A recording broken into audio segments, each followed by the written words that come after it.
Hello dear students, welcome back to the next class. तो बच्चों, आज हम 11th क्लास की miscellaneous exercise chapter relation and function शुरू करने जा रहे हैं। उसका फर्स्ट क्वेश्चन देखिए।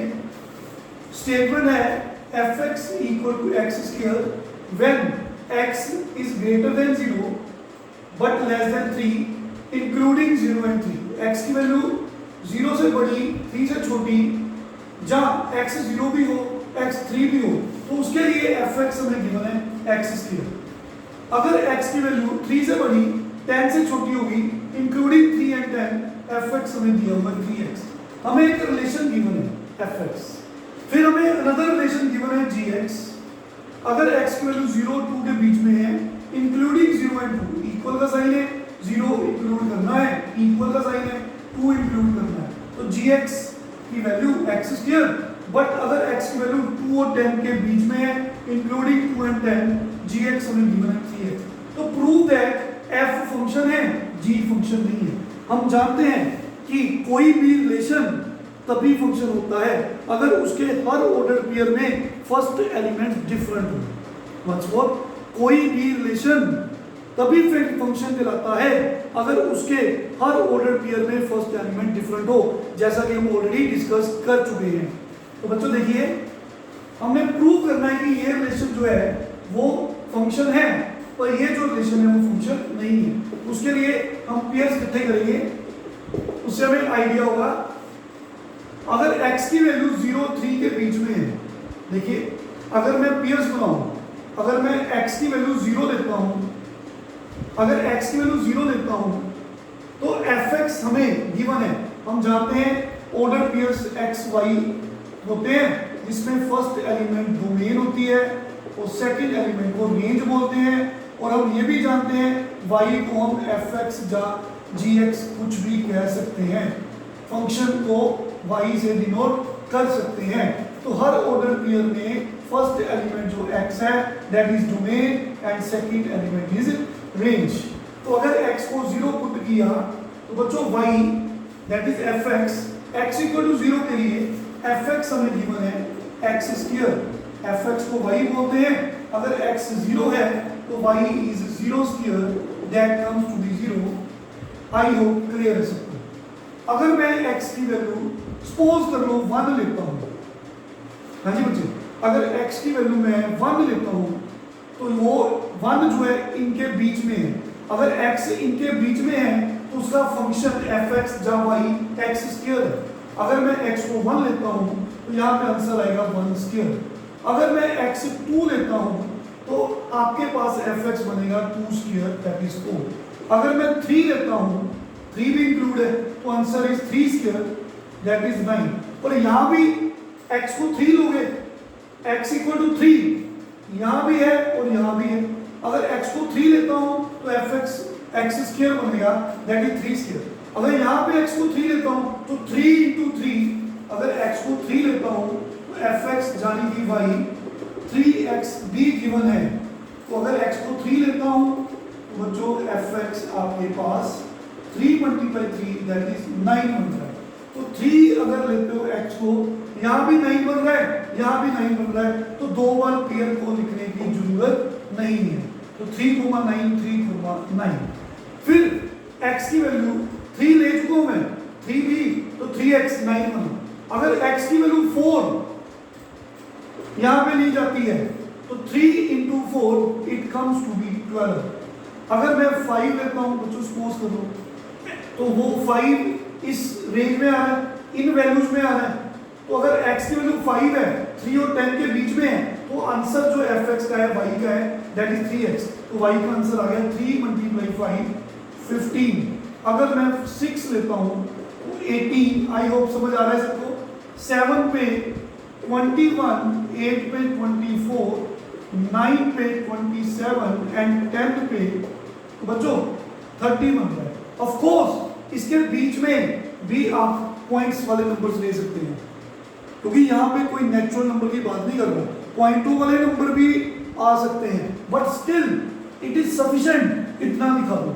अगर आप पॉइंट वाले नंबर भी लोगे तो कोई कुछ ना कुछ आता जाएगा, पर हमारा टारगेट सोल्व हो गया यहाँ पे। देखिए, तो इस f को हमने पेयर्स में कुछ ऐसे लिखा, हियर इन ऑर्डर पेयर्स, हर एक ऑर्डर पेयर में देखिए no two order pairs have the same first elements. तो हमें कहना पड़ेगा कि f जो है fx जिसे बोल रहे हो, इट इज अ फंक्शन। तो कोई भी रिलेशन फंक्शन तभी होता है अगर हर ऑर्डर पेयर में फर्स्ट एलिमेंट डिफरेंट हो। देखिए सभी पेयर्स में देखिए फर्स्ट एलिमेंट कोई भी रिपीट नहीं कर रहा, 0 1 2 3 4 5 6, कोई भी पेयर में फर्स्ट एलिमेंट सेम नहीं है। तो अगर ऐसा है तो ये रिलेशन फंक्शन कहलाता है। तो ये फंक्शन सेकंड एलिमेंट को चेक करने की जरूरत नहीं है, वो सेम हो सकता है। तो दिस इज अ फंक्शन। अब बारी है जी की, तो क्या ये रिलेशन फंक्शन है? चलिए चेक करते हैं। तो बच्चों देखिए अगेन, अगर मैं जी की बात करता हूँ, सेम इसी तरह से पेयर्स बनाते हैं। अगर x की वैल्यू 0 लेता हूँ तो उसके लिए y that is g 0 square आएगा, 0 पे 0 स्क्वायर, 1 पे 1 स्क्वायर, 2 पे 2 स्क्वायर। बट 2 यहां भी है, यहां भी प्रेजेंट है। अगर x 2 है तो उसके लिए g x स्क्वायर है दैट इज 2 स्क्वायर। लेकिन अगर x 2 है उसके लिए g इज आल्सो 3x। तो बच्चों 2 पुट करने पर अगर x की वैल्यू 2 है तो यहाँ पे 2 स्क्वायर आ गया दैट इज 4। अगर x की वैल्यू 2 है, 2 यहाँ भी कॉमन है, यहाँ भी कॉमन है, यहाँ पे x 2 दोनों में आ रहा है। तो दोनों में चेक करिए, 2 पुट किया यहाँ पे, 2 का स्क्वायर 4। अगर 2 यहाँ पे पुट किया 3 into 2 6, ये दोनों सेम नहीं है। पिछले क्वेश्चन में 3 9 दो बार आ रहे थे सेम पेयर्स, तो सेट में रेपिटेशन अलाउड नहीं होती, तो हमने एक बार लिखा।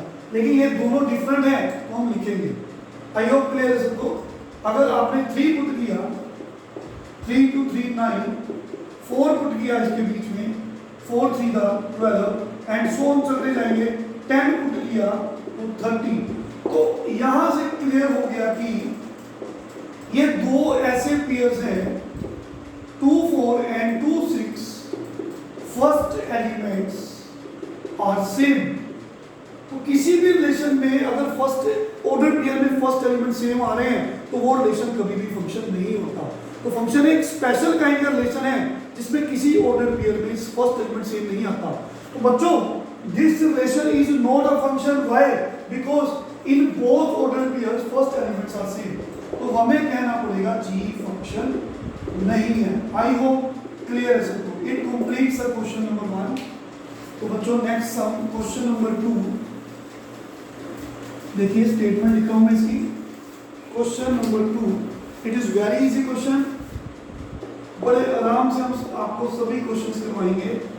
fx गिवन है x square, find the value of f 1.1 minus f of 1 over 1.1 minus 1। तो fx गिवन है x स्क्वायर। तो कोई भी x की टर्म्स है, एक्सप्रेशन है, उसको हम fx से डिनोट करते हैं फंक्शन ऑफ x। हम ऑलरेडी बता चुके हैं ये मल्टीप्लाई नहीं हो रहे, x की टर्म्स है, एक्सप्रेशन है, उसको आप fx से या tc से ये कोई भी नाम दे दो तो ऐसे डिनोट कर सकते हैं। तो बच्चों fx is x square, basically हमें f 1.1 चाहिए। तो देयरफॉर हमें 1.1 की, क्योंकि हम जानते हैं पेयर्स ऐसे बनते हैं xy और y होता है fx, so this is domain and this is range. तो ये रेंज है, तो हमें 1.1 की रेंज देखनी है, इमेज देखनी है। तो अगर x की जगह पे 1.1 पुट करेंगे तो it comes to be 1.1 square. I hope clear है सबको। तो देखिए fx x स्क्वायर है, x की जगह पे 1.1 आया तो हम भी यहाँ पे x को 1.1 पुट करेंगे। इसका बेसिक मतलब क्या है? अगर x को आपने 1.1 पुट किया तो उसका आंसर जो है वो क्या आएगा? 1.1 का स्क्वायर आएगा। तो ये y की वैल्यू है, ये x की वैल्यू है, fx y होता है। तो इसको सोल्व करेंगे 1.21 आएगा। अब हमें f1 भी चाहिए क्वेश्चन में, तो f1 के लिए हम 1 की इमेज देखना चाहते हैं। तो x को 1 पुट करेंगे तो answer comes to be 1 square, that is 1। Now बच्चों हमें f1.1 minus f1 over 1.1 minus 1 की वैल्यू चाहिए। तो what is f of 1.1? It comes to be 1.21। What is f of 1? It comes to be 1। इन दोनों को माइनस करो 0.1, इन दोनों को माइनस करो 0.21। इसको सोल्व कैसे किया जाएगा?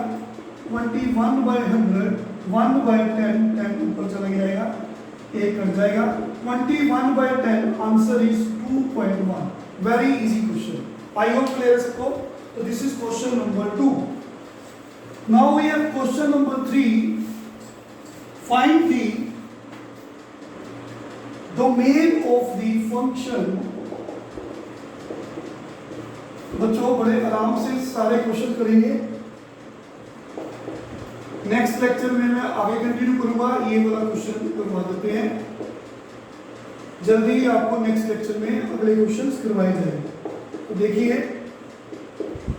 तब तक आप बाकी के क्वेश्चंस ट्राई करेंगे। तो we have to find the domain. Domain already discussed that it is a value of x। समझा सबको? x की वैल्यू को डोमेन कहते हैं, जिसके लिए y domain is the set of values of x for which y, that is fx, is a real number. Okay, so fx given to be, जिसे आप y बोलते हो। तो बच्चों हमें x की वैल्यूज चाहिए, set of values of x, collection चाहिए x की, जिसके लिए y रियल नंबर होगा। तो क्लियरली बच्चों y विल बी, जब fx will be real number अगर डिनोमिनेटर 0 नहीं होगा। आई होप क्लियर है सबको? Something over 0 is not defined. तो फंक्शन जो है फ्रैक्शन की फॉर्म में। तो रियल नंबर कब होगा y? जब इस फॉर्म में नहीं होगा। तो y इस फॉर्म में तभी नहीं होगा अगर उसका डिनोमिनेटर 0 नहीं होगा। तो domain is a set of values of x for which y is a real number. तो y रियल नंबर कब होगा? जब डिनोमिनेटर इसका 0 नहीं होगा। दैट इज, यहां से बच्चों फैक्टर्स बना लो। स्प्लिटिंग द मिडल टर्म्स सबको आता है। देखिए x कॉमन -2 कॉमन, तो वही है x -2, x -6। तो बच्चों दोनों की प्रोडक्ट 0 तभी नहीं होगी व्हेन दोनों फैक्टर 0 नहीं होंगे। अगर एक भी फैक्टर 0 है तो प्रोडक्ट 0 आ जाएगी। दोनों की प्रोडक्ट 0 तभी नहीं होगी अगर दोनों फैक्टर्स 0 के इक्वल नहीं है। अगर x 2 के इक्वल नहीं है, x 6 के इक्वल नहीं है, what is the domain of the function? ऐसे लिखते हैं, कोई भी x जो है वो y को रियल नंबर देगा। हर एक x के लिए y रियल नंबर है, बट 2 के लिए और 6 के लिए रियल नंबर नहीं है। सो डोमेन क्या है? कोई भी number that is real number. Domain is set of all values of x except 2 and 6। हमने डोमेन को लिखा ऑल रियल नंबर्स, माइनस मतलब रियल नंबर में से ये 2 नंबर छोड़ दो, क्योंकि उन दोनों के लिए डिनोमिनेटर 0 आ रहा है तो y रियल नंबर नहीं है। So domain is all real numbers accept 2 and 6। Curly bracket में क्यों रखा? क्योंकि जो 2 वैल्यूज हमने शो की हैं वो नंबर्स नहीं लेंगे, इनके लिए y रियल नंबर नहीं है। तो domain all real numbers are -2, 6 with in the curly bracket. I hope clear सबको? तो आज बाकी क्वेश्चन ट्राई करेंगे आप लोग, नेक्स्ट लेक्चर में आगे कंटिन्यू करेंगे। Thank you very much, take care.